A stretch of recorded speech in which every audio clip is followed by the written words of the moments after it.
एक बार की बात है, एक पति पत्नी जंगल से नगर की तरफ जा रहे थे। चलते चलते उन्होंने एक पेड़ के नीचे विश्राम करने का सोचा। पति अपनी पत्नी की गोद में अपना सर रखकर सो गया। वहाँ एक योद्धा भी विश्राम करने के लिए साथ वाले पेड़ के नीचे बैठ जाता है। पत्नी उस योद्धा से कहती है, मैंने कभी अपने जीवन में तलवार नहीं देखी। क्या आप मुझे कुछ क्षण के लिए अपनी तलवार देखने का मौका देंगे? योद्धा को उसकी भोली सूरत पर विश्वास हो जाता है और वह तलवार उस औरत को देखने के लिए दे देता है। औरत तलवार पकड़ते ही अपने पति का गला काट देती है और तलवार योद्धा की तरफ फेंक देती है और नगर की तरफ भागती है और कहती है, इस योद्धा ने मेरे पति को मार डाला। यह बात राजा तक पहुंची। राजा ने औरत की बात को ध्यान से सुना और योद्धा को दोषी ठहराया। राजा ने अपने सलाहकार से पूछा, उचित सजा क्या होनी चाहिए?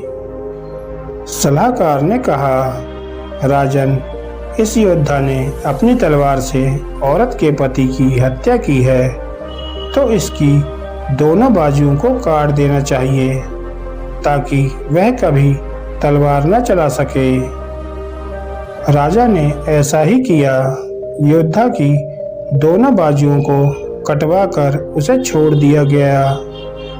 इस तरह जब योद्धा की बाजू काट दी जाती हैं, तो वह उस पीड़ा और अपमान को सहन नहीं कर पाता है और पहाड़ी से कूदकर आत्महत्या की सोचता है।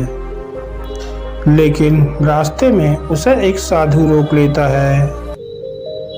उस योद्धा को बताता है कि उसे उसकी स्थिति का पता है और उसे ध्यान लगाने को कहता है। योद्धा साधु से पूछता है, बाबा, मेरी गलती क्या है? मैंने उसके पति को नहीं मारा, फिर भी मुझे सजा क्यों मिली? बाबा उसके पूर्व जन्म की कहानी सुनाते हैं।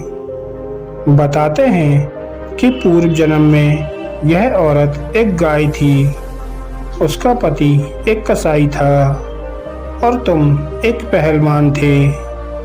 एक बार यह गाय कसाई से अपनी जान बचाकर भाग निकली। कसाई ने शोर मचाया, गाय को पकड़ो, वह भाग गई है। कोई भी गाय को पकड़ने आगे नहीं आया।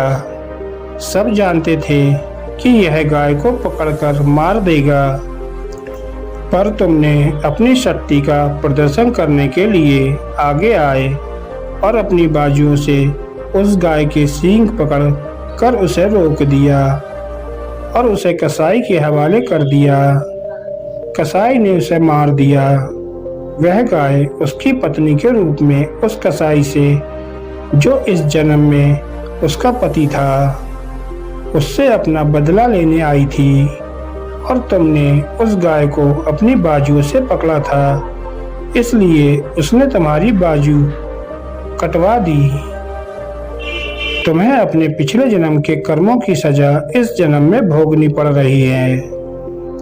इसलिए कहते हैं, कर्म फल भोगना ही पड़ता है, इस जन्म में नहीं तो अगले जन्म में।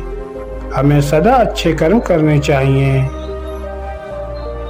धन्यवाद दोस्तों।